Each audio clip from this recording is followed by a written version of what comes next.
We got 15 minutes on the clock. Today we're going to talk about Parasite, which was directed by Bong Joon-ho. We just watched it. It was my first time watching it. It was my second time watching it. It was my first time. This is the type of movie that'll leave you delirious after watching it, so I may stumble over sentences and not really speak clearly. I thought your expectations were interesting, what you said about it being... You thought it was going to be a horror movie? Was it from the poster? Any, advertising or anything specifically? The only thing I've seen about it is the poster, and then, whatever has been said about it just by other people and at previous award shows. What have you heard about it? Nothing. Which is, it's so mysterious. It's what is going to happen? That's what I like about it. I wonder if that's just because it's America. That's the weird thing about this sort of experiencing this movie, that you're conscious of, I'm not receiving this the way a whole other country is receiving this, because Bong, he's the biggest director over there. Right. And I wonder if the marketing over there is different, because I feel like in America the experience is most people are going in blind and they don't really know exactly what they're in for, even if it's hard to even describe the movie genre wise, because I think that's my favorite thing about it. It's kind of very Cubist, very Picasso, it's merges from one genre to the next. The painting. You're laughing in a second, and then you're fucking bawling your eyes out, and then you're just freaking out, anxious. And let's talk about, what was your favorite element of the movie? The whole family aspect. That's one thing I really wasn't expecting there to be it to be a family movie. Odd. It is one of the most fucked up family movies to have ever happened. Yeah, it's Jingle All the Way to the extreme. You're right. Oh, that's a great comparison. Jingle All the Way, sort of a dad who can't quite provide. Yeah.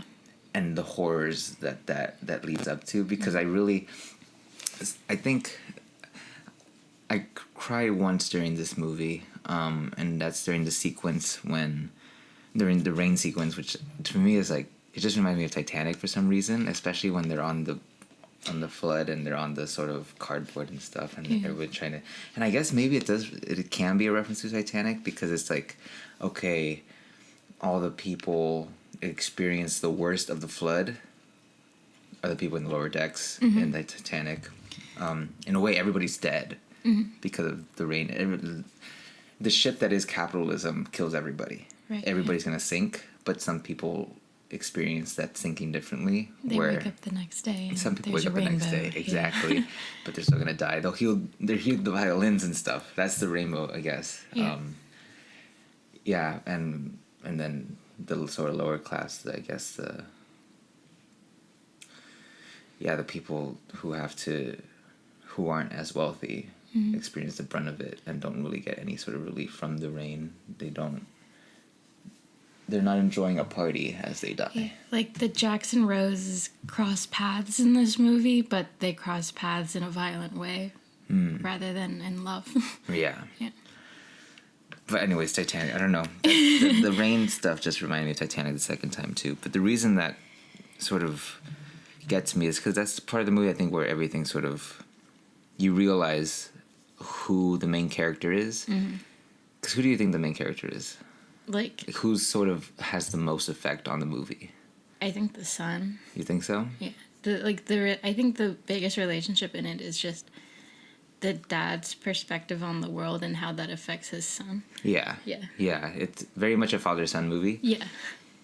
Sadly, the mom and the daughter are sort of superfluous, which is kind of commenting on it, because I think the dad is sort of the main character. He's the one that people were considering for a Best Actor nomination, because he's so good in it. Yes. He's the one that transforms the most, I think, too. He's asked to do the most. He's sort of... Even his face, he turns completely red at the end, God. for the entire time. It's kind of wild. Yeah. And he looks like such an everyday man, too. He reminds me of Jorge so much. Just the sort of face, the leathery type face. Oh my God, that line the mom says, the dad's they have no wrinkles, and the mom's yeah, money irons out the wrinkles. Yeah, that whole scene I love too. Yeah. Where they're on the couch and just getting drunk together as a family. I've never seen a family be that happy together in a movie either. It's odd. I've never seen a family get drunk together and not kill each other. I've never seen such a close family. Yeah. Even which is kind of the tragedy of it, I think. Maybe that's a commentary on, I don't know anything about Korea or Korean, culture or whatever. But tight knit families, maybe, I don't know. Maybe that the detriment of that, even Latinos, I guess, where my girlfriend just the other day, she said, I think my dad had so many kids just so we could take care of him when he's older. And I wonder if, and there's nothing stopping, you might be aware of that you're just going to take care of your parents, and that they give birth to a burden so that they can take care of them when they become a burden. So it's, like a handoff. And it's that sort of blood relationship is the only reason why it happens, why they'd be willing to take care of them. It's sort of a weird, it's the one way to almost fix, or the only hope for capitalism is love, that sort of unrequited love, but this also means you have to take care of that person forever. You have to live with that parasite forever, which is, I guess, what I was thinking. I guess the main character for me is the dad, because the dad is sort of the parasite of the movie, where from the beginning with the pizza boxes, like you see him working hard, you see him trying his best to be a part and contribute. It makes me really sad, because he says that they come to fumigate the house or the streets, and he says, no, leave it open, we'll get free extermination, thinking that's a good idea, but then his family's suffering from it, and he's just sort of grits through it and says, no, I'm fix the boxes, and he thinks he's doing his best with the boxes, but then a quarter of the boxes suck, and it's his quarter, probably. It is his quarter. Same thing with the fucking when his daughter gets stabbed, and the mom says, press on it to stop the bleeding, and then she says, stop pressing on it, it hurts more. Just every time he tries, everything goes bad. It goes bad. And which just explains that everything leading up to that that monologue, the pain monologue, the plan monologue, about it's not worth having a plan, just because if you have a plan, then the day you end up sleeping in a gym feels worse than it actually is. And I think hearing that, because I've said those words before, like, there's no reason to plan anything, because it's just not going to go according to it. And he's covering his eyes as he says it, because he's blind when he says that. Maybe, I don't know. Maybe he's right. Maybe he stabs Mr. Park, like, without a plan, and so him living in the basement area is just, it's not as bad as it could be. So in a way, he's, like, he says his thing, and, like, it's true in his life, but, like, his son is, like, still has that hope. That's and the thing. Like, his son is still like him. Well, that's where I connect the son to Park's son, that song. Is that song an artist? Does he look into this guy for inspiration? Does he faint at the sight of the original Parasite because he can't? Is that symbolic of something, or is that just a thing that happens in the movie? You know what I mean? Because there's a lot of moments where they say this is a metaphor. This is so metaphorical. Like, I don't know. Like, is that song important? And that's where I connect that to the dad's son, the main son. Does he have hope?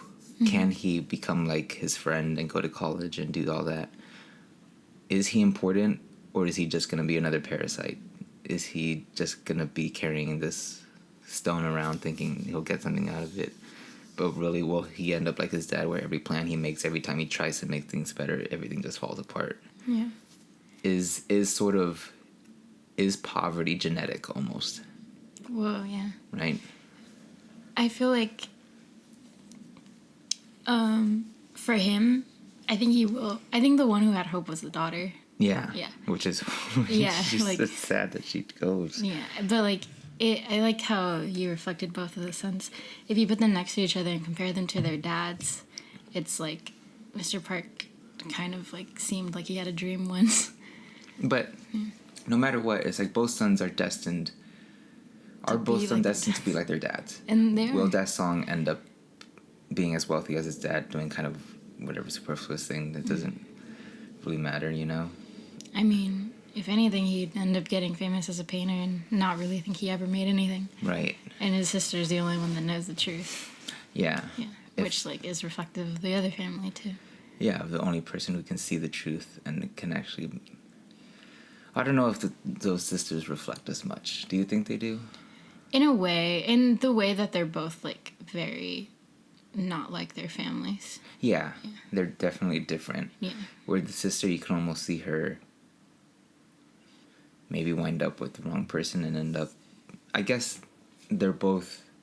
They're bridges into each other's lives. They're not tethered to whatever class they're in. Yeah, like you can see the sister from the rich family just ending up falling, and you could see, and it seemed like she was actually gonna be able to move her way up. She was saying, you get $10 extra if you catch the bride's bouquet. We're talking about this movie with just pronouns and not being able to say the names. Yeah, I mean they refer to her as Cam and the other one as Kevin. Yeah. Yeah. So in their English names. Yeah. Jessica. And Kevin. That scene, I think the best performance is the dad, but Jessica's real close. When I heard that the sing song thing was improvised, I was like, oh shit. Really? That was improvised. It wasn't in the script. I mean, the words weren't in the script. She was like, this is how I would remember something. And it turned into a song. That's brilliant. Yeah. So it's a great scene too. Wow. That relationship too is great. Like, you never hear them make their plan, but you almost feel on solid ground. I think that's the reason why. Because I feel on solid ground with Kevin and Jessica, like, leading the show, leading the way. Yeah. But as soon as the rain comes out, and as soon as Kevin says this wasn't part of the plan, and the maid comes in, that's when you're like, everything's gonna fall apart now. Yeah. And this is... If at any point the kids aren't in charge, then like everything really just... Yeah. And like even with the son, he kind of fell into it. Whereas like his sister like fueled it. Yeah. Yeah. She actually like she shot it forward. Perpetuate it. Yeah. She made. Yeah. She like luck is opportunity needs preparation. Yeah. She was like the preparation. She had the tools to get the Photoshop and everything. She had all those things under her belt.